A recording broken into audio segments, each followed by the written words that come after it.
How you doing, YouTube? It's your boy Cornell Boom. We're gonna talk about 3 reasons why you struggle to control your anger. Boom. So you see, here's this thing. I don't like the details of like, hey, this is how you're supposed to control, and this is the words that you should utilize. Like, I hate when people try to use terms in order to solve a problem.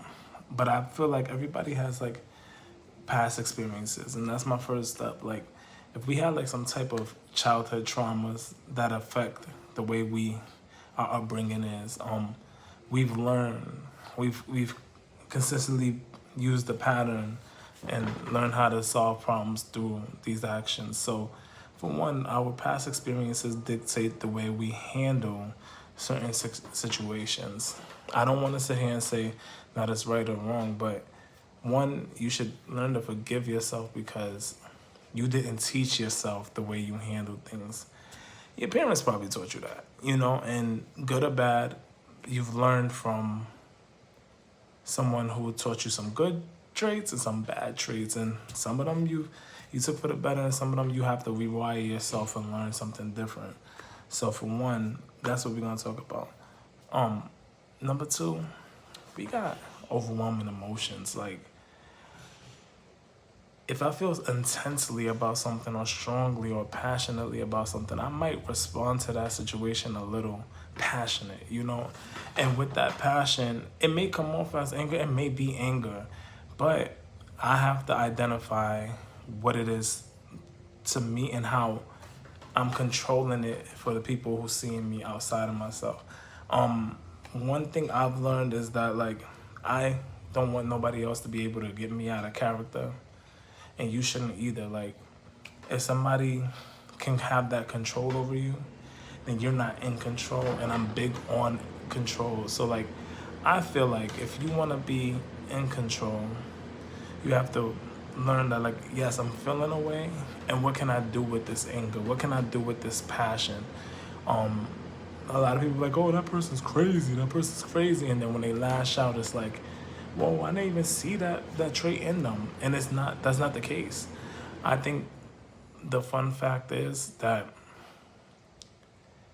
when you have something going on inside of you, you got to speak up, you got to stand up for yourself and really say what's on your mind, so it doesn't get to that level of frustration where you're lashing out and then now you look like you're somebody who's out of control, out of wax. Especially when you're older. As a kid, it's okay or normalized to behave in certain ways, but as an adult, we tend to have to carry ourselves with some type of respect, some type of professionalism within work or without of work. Like, even in our home environment, how we show up to our families and our kids. You don't want your kids seeing you, or do you? Maybe you do, but I don't want my kids to be seeing me out of control, out of context, and not being able to really be in control and teach them ways to be in control. So let's practice what we preaching, And I think that a lot of people, my final step is, a lot of people have a lack of coping skills. Like, so this is what I said earlier in the video. I don't really like the idea of, oh, count to 10 and 1, 2, 3, 4, 1, 2. No, I don't like that. Like, I really think that, like, when it comes to anger, your coping skills could be something like you writing on a piece of paper and saying, this is how I feel.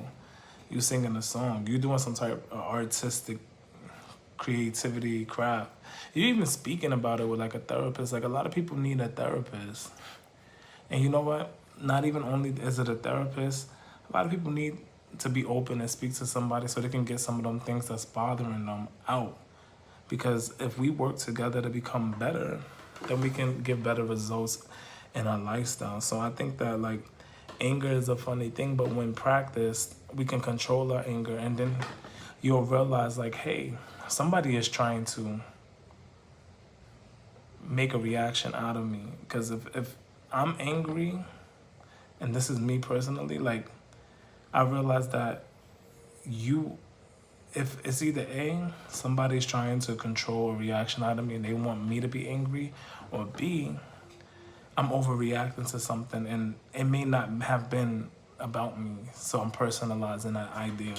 So I think that, yeah, definitely when you think about anger, see if, is this person trying to attack me? And if this person's trying to attack me, why would I give them that power to create that reaction from me? I'm always going to remain in control, remain consistent and calm. So that way, hey, if you're bothered by who I am and how I'm acting, that's on you. But honestly, I'm going to remain in control and be myself and be my authentic truth, because the way I present myself is how I want to be shown. And I won't allow anything outside of me to dictate the way I react. Now, I'm not saying there's going to be circumstances where you're going to get overwhelming emotions. You really are going to get these emotions all the time. It's going to come and go, but you have to learn how to balance it out. Take a step back and be like, yo, observe, like, is this the right time and place? Is this the right time and place for me to react the way I want to react? And if so, if it is, then you do it. And the thing I love about life is that, like, if you react the wrong way in one situation, it's always going to be another situation where you can learn and adapt from that situation, because you're going to realize, like, hey, I'm not getting the result that I want. So how can I obtain the result that I need? You know, yo, like, comment, subscribe if you really like what I'm talking about. If you like the topic about anger, let me know a time when you was angry and you was unable to, like, control your emotions. How did that feel for you? Where did you feel those emotions? Where did you experience that? All right, holla at me.